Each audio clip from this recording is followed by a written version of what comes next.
Turugan mo ay. Okay, mukhang mag-overtime yata tayo ah. Mag-overtime tinanggal. Hindi naman. From Pusorobio, mga kabro, si kabro ang tibay ng tuhod niya. Oh. Tinulak lang daw niya ng paa. Ito kasi ayaw ng umandar, loose compression na galing pa ng Pusorobio. Gamit ni kabro yun, yung Aerox niya. Aerox. Ayan, sakto naman. Hinahanap nila yung laboratorio natin, nakita nila si kabro. Ayan. So tinulungan niya dalhin dito sa ating shop.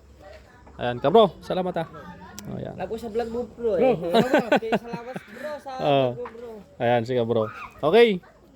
Siyempre, bukas na natin baklasin to, uncle. Oo. Narigat ti mapoy Narigat puyat. ti ikaw, ano? Wen.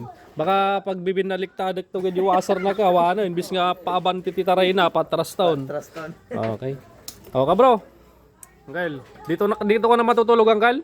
Aro? Di bali may duyan diyan. Ay, may duyan ako. Ay, may duyan. Sige, naka Boy Scout pala si uncle. Oh, uncle. Shout out kay uncle. Kabro. Yan, from Pusorobio. Oh, from Pusorobio. Bukas na natin katayin to.